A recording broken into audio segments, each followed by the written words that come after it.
जय हिंद बच्चों। इस समय आप लोग महामना इंस्टीट्यूट के यूट्यूब चैनल से जुड़े हुए हैं और इस चैनल में मैं आज आपका स्वागत करता हूं। आज हम लोग क्लास 10th यूपी बोर्ड यानी हिंदी माध्यम का फिजिक्स फर्स्ट चैप्टर प्रकाश का परावर्तन एवं अपवर्तन वाले चैप्टर के अंतर्गत हम लोग लेंस सूत्र पढ़ने जा रहे हैं।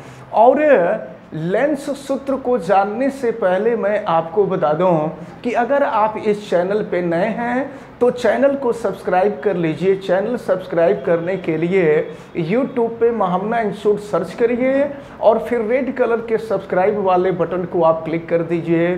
फिर आप महामना इंस्टीट्यूट के पार्ट बन जाएंगे। और अगर किसी प्रकार की कोई दिक्कत समझ में आती है तो आप हमें कमेंट करके बतावें, बेल आइकन को भी प्रेस करें और मैक्सिमम स्टूडेंट तक इस वीडियो को शेयर करें ताकि मैक्सिमम स्टूडेंट इस इम्पोर्टेंट जो फार्मूला हम बताने जा रहे हैं इस फार्मूले को अच्छी तरह से समझ सकें। तो चलिए शुरू करते हैं। और एक चीज़ मैं आपको बता दूं कि वीडियो को लाइक ज़रूर कीजिएगा। तो चलिए शुरू करते हैं हम लेंस सूत्र।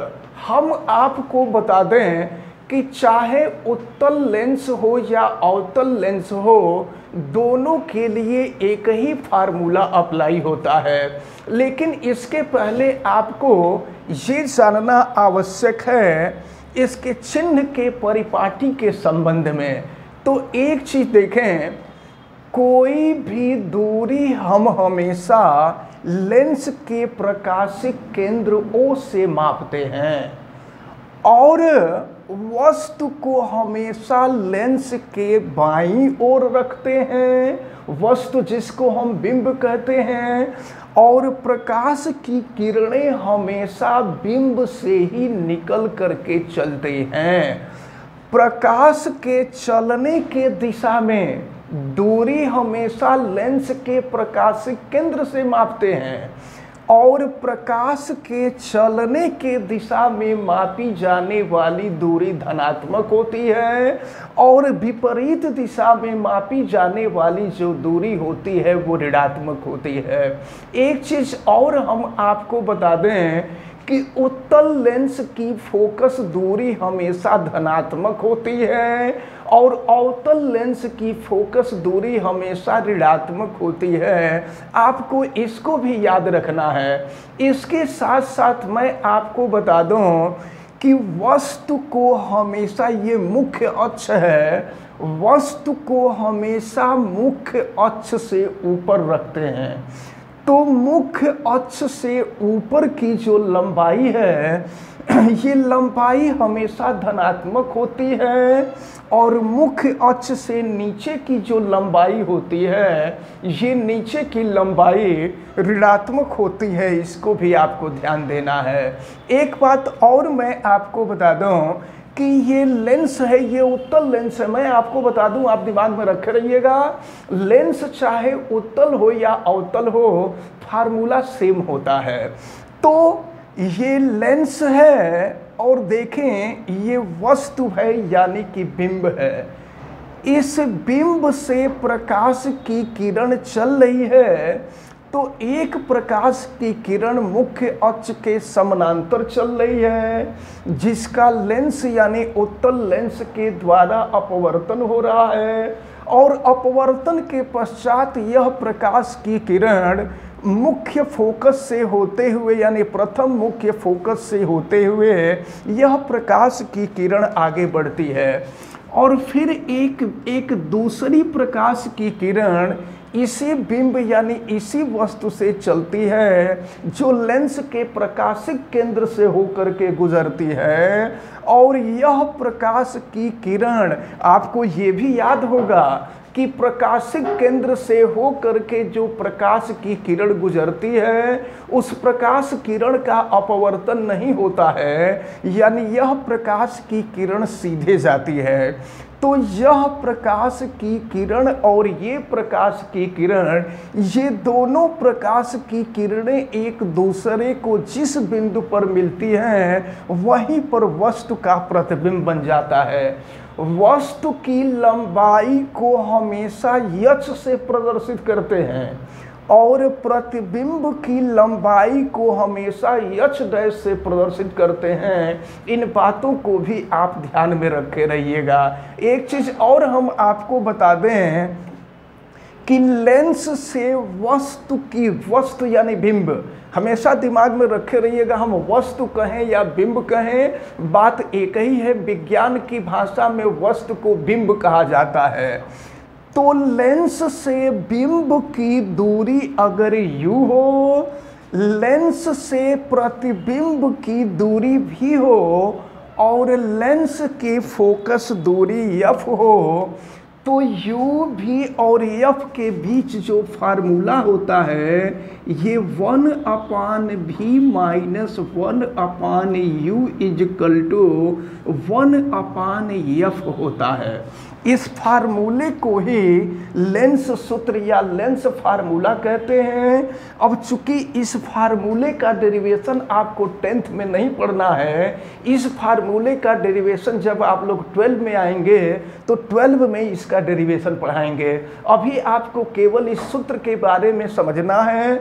तो ये जो सूत्र है, इस सूत्र को ही लेंस का सूत्र कहते हैं।